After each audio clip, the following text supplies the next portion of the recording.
Vi er gruppe 11, og vi har emnet egenskaber for hermetiske operatorer. Vi har brugt materialet i lærebogen, og relevansen med hermetiske operatorer er, at vi kan beregne os frem til observable målinger, og deraf så finde for eksempel energier, impuls eller forventningsværdier. Den første egenskab er, at en operator er hermetisk, hvis en operator er lig med den samme operator, kompleks konjugeret og transponeret.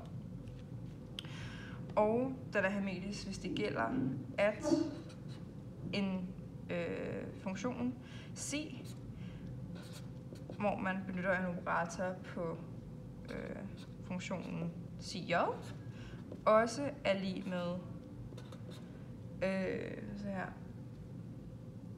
CJ, hvor vi benytter operatoren på CI, men kompleks konjugeret.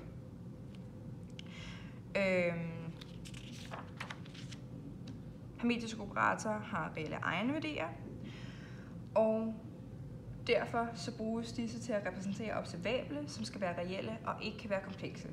Alle hermetiske operatorer har reelle egenværdier, og derfor skal alle observable være repræsentable ved hermetiske matricer. I kan også se beviset, som jeg nu vil lave her fra side 60 af. Og vi kigger så igen på, hvad der gælder for hermetiske operatorer og deres egenfunktioner. Og hvis vi kigger på en egenfunktion CINDE og benytter en hermetisk operator på sin egen egenfunktion, så må det jo så være lige med CINDE, hvor vi bruger den samme operator igen her, fordi den hermetiske operator. Så på den måde så kan vi også omskrive det til at sige, at hvis vi bruger en hermetisk operator på CINDE, så må det også være lige med omega inde, som vi bruger på bølgefunktionen.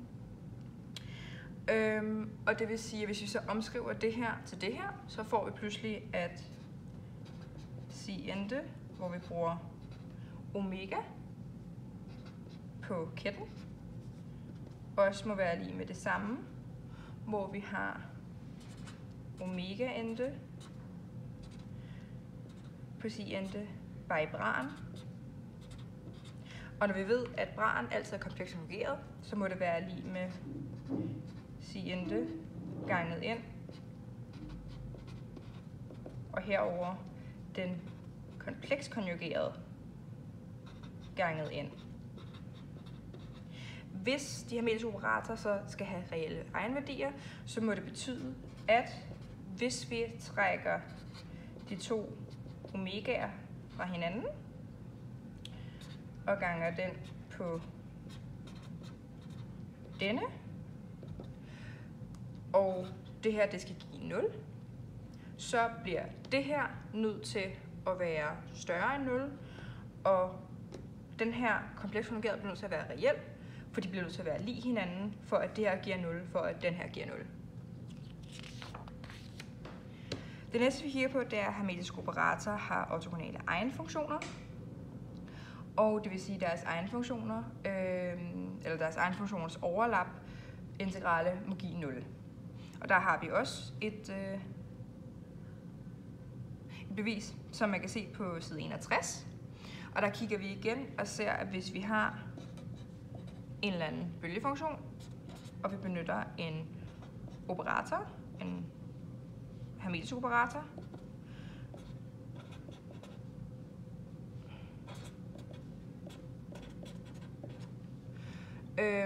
og at vi så kalder den her for M, og den her for N, og de så egenfunktioner af den hermetiske operator, så betyder det, at de må være konstante. Så hvis vi har, hvis vi bruger igen reglen fra før, og vi så bruger og sætter omega ind på operatorens plads,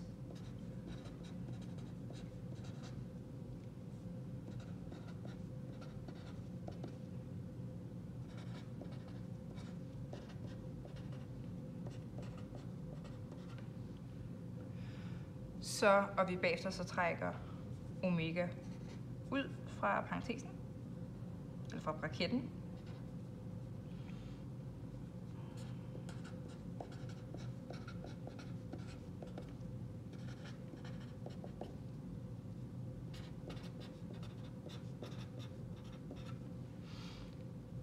Så må vi derefter indse, at igen gælder det, at hvis vi trækker de to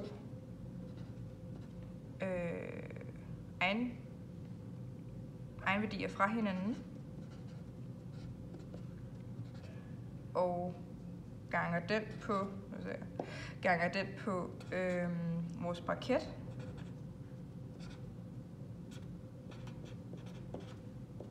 og det skal give 0, så må det betyde, at de to egenværdier ikke kan være lig hinanden, hvis egenfunktionerne skal give 0, og dermed må de være ortogonale.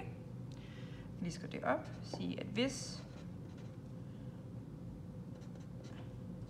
egenværdierne ikke er lig med hinanden, så må egenfunktionerne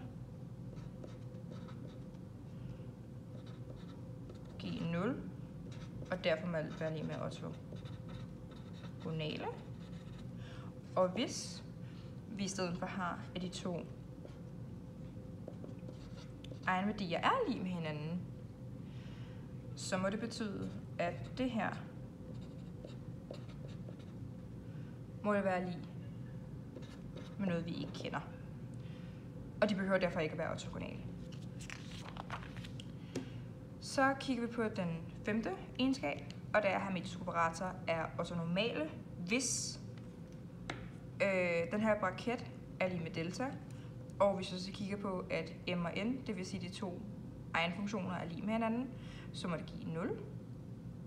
Og hvis de ikke er lig med, hinanden, så giver det 0, og hvis de er lig med hinanden, så giver det 1. Og den sidste er, at vi ser på, at hermetiske operatorer har fuldstændig sæt af egenfunktioner.